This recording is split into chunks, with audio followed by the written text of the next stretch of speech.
For the 84-year-old mother of Today Show host Savannah Guthrie nears 2 weeks. This is the 10 o'clock news. I'm Jason Martinez. And I'm Dawn Timoney. Authorities in Pima County are now working with forensic experts in Florida.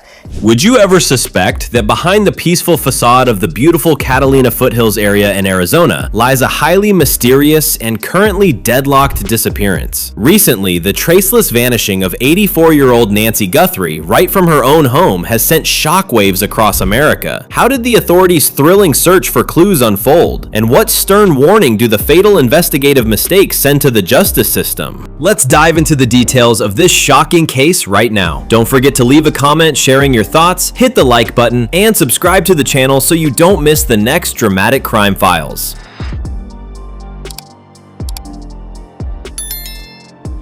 A silent clue sat right there in plain sight, yet it was completely overlooked as all eyes turned in the wrong direction. More than 60 days have passed since that fateful morning when Nancy Guthrie mysteriously vanished from her home in the Catalina Foothills area of Tucson, Arizona. A number of unresolved questions continue to surround this case, yet public attention appears to be centered on just one aspect: biological testing. Chris Nano has confirmed that the genetic material discovered inside Nancy's home does not belong to her, any member of her family, or anyone who had a legitimate reason to be there. The unusual trace found inside the house quickly became the crucial lead the entire investigation relied on, in hopes of identifying the perpetrator. Police believe that identifying the source of this material alone could unravel every complexity in the case. However, the intense focus on this piece of evidence appears to have eclipsed another clue with far greater potential to break the case open. The harsh reality is that after more than 2 months, this lead remains stalled, producing no name, no arrest, and not even a face behind the mask. Genetic analysis involves a complex process and depends on finding a match with a distant relative in the database. Each day this biological lead remains at a standstill is another day the case calls for a new, more promising direction. While all resources were funneled into the lab, on the very night Nancy went missing, something else was present at the scene itself. A silent impression was left on the surface of the circular driveway in front of her home, waiting to be found and documented. Unlike biological analysis, this trace does not depend on complex machinery or an extensive data repository. To make use of it, investigators need only 3 basic elements: a suitable light source, a well-trained forensic expert, and a completely intact, undisturbed crime scene surface.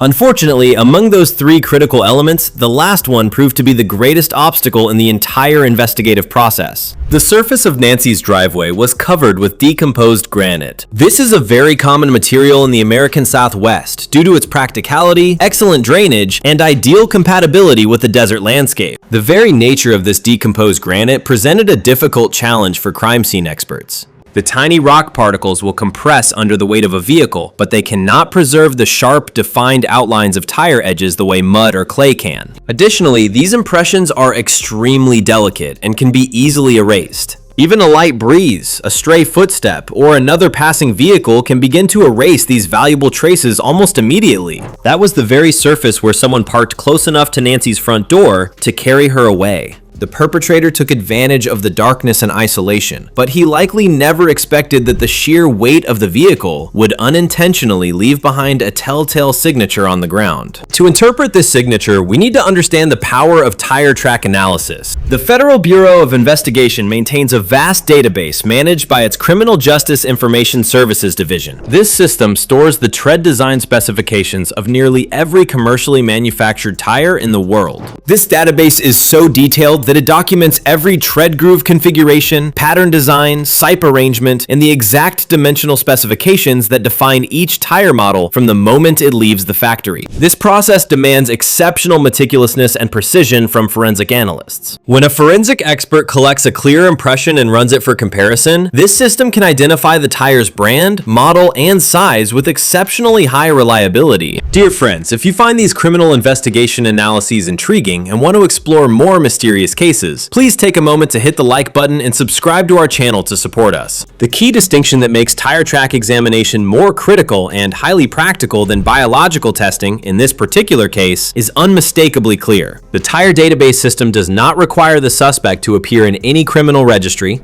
does not depend on prior arrests, and does not rely on relatives providing DNA samples. It also does not depend on the voluntary submission of personal data. As long as the impression on the ground is clear and well defined, the system can precisely identify what created it. Instead of searching for an unknown individual in an unidentified vehicle, investigators would have a precise lead, a specific vehicle model that passed through that driveway on a particular night. The manufacturer's records would then reveal which vehicle models come equipped with those tire specifications by default. The chain of deduction would move from an impression on the ground to the tire type, then to the vehicle's identifying features, ultimately outlining an entirely new investigative direction that did not exist before the trace was collected. This is by no means an experimental or purely theoretical science. It is a method that courts across America have accepted as reliable legal evidence in criminal cases for decades. However, to capture impressions on a challenging surface like decomposed granite, experts must use a specialized technique known as oblique lighting. This technique involves positioning a light source nearly parallel to the ground, casting elongated shadows across even the smallest variations on the surface of the scene. A tire track may be entirely invisible under normal overhead lighting, but it can become instantly clear when an oblique beam of light passes over it at the right angle. Thanks to this oblique lighting technique, forensic experts have successfully recovered clear impressions from surfaces that once seemed incapable of retaining any investigative value. They can detect traces on hard concrete driveways or even smooth wooden floors under normal conditions.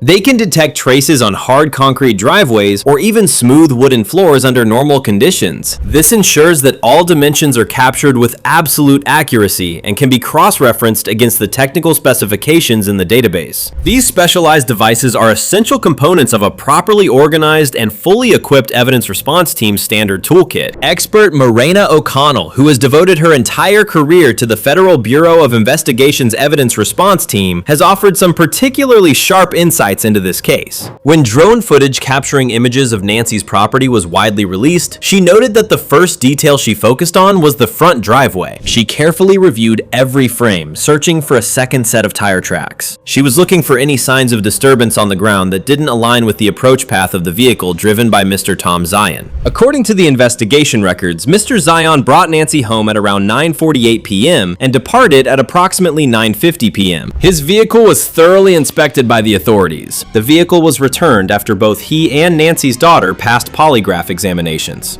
The tire impressions left by Mr. Zion's car represent the known variable in this complex investigative equation. Expert O'Connell was and continues to be searching for anything that falls outside that known variable. While she could confirm only a single set of tire tracks from the aerial footage, she is also fully aware of the limitations inherent in drone imagery. These images lack oblique lighting angles, have no controlled professional lighting, and contain no scale markers. Therefore, she did not in any way conclude that a second vehicle was absent from the scene. Instead, she pointed out a core question that only professional ground-level evidence recording and collection could answer most accurately. What do you think about the importance of securing the scene in the first few hours of a highly mysterious disappearance case like this? It is exactly at this point that serious concerns over how the crime scene was handled start to surface and get documented through specific records. Reports indicate that the Pima County Sheriff's Department released the scene in just about 24 hours. Following that, they aggressively secured the scene again, inexplicably choosing to release and reseal it anew. That irregularity in guarding the place which the felon happened triggered a glaring weakness in the evidential investigation process.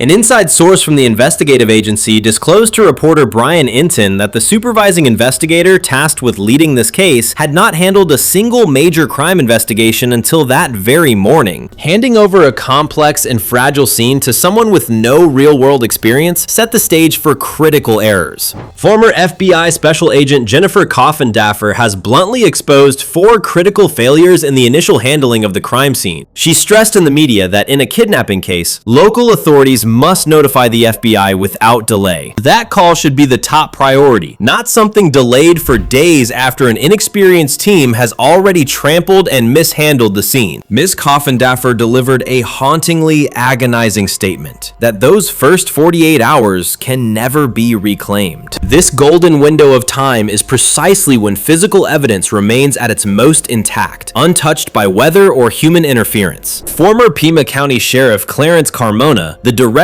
predecessor of the official now leading the investigation, has also voiced profound disappointment. Upon reviewing the documented records of the scene management, the only word he used to describe the situation was atrocious. He sharply noticed a video clip showing a private civilian vehicle with no investigative role whatsoever blatantly driving across the front lawn. This incident unfolded while the scene was still designated as an active, strictly secured perimeter. Mr. Carmona explained that it is precisely these loosely controlled intrusions that can destroy impression evidence before any expert has the chance to document and collect it. If you wish us to keep exploring the shadowed edges of criminal investigations, don't forget to like the video and subscribe to the channel so you won't miss any crucial information. Please align Mr. Carmona's findings directly with what expert O'Connell had earlier concluded about the circular driveway in front of the house itself. This driveway stands out as the most logical and convenient place for the suspect's vehicle to have been parked. It is the very area where every movement, from approaching to stopping to departing, would force the tire tread into the decomposed granite surface. Even if that car was only parked there for a few short minutes, just long enough for the suspect to carry an elderly woman unable to walk on her own out of the house, the ground surface undoubtedly absorbed every contact and left a trace. Could these fatal mistakes in securing the crime scene be the primary reason why the killer still roams free to this day? The decisive question revolving around this entire chain of forensic evidence is whether a competent forensic expert with specialized equipment arrived in time before anything else disturbed the scene. The FBI's database is always operational. The technique of using oblique lighting is an existing method and has been clearly documented. The logical chain linking a tire track to a vehicle type and a fresh investigative direction is entirely real and firmly established. All this method requires is a single imprint on the ground. If investigators had been lucky enough to photograph and collect it properly before the surface was torn up, that invaluable evidence might still be sitting somewhere in the case file. It could be silently aiding the investigation in ways the public doesn't yet know. But if that critical window of opportunity slams shut before a team of real experts arrive, then the most actionable and valuable piece of forensic evidence this scene had to offer is gone forever.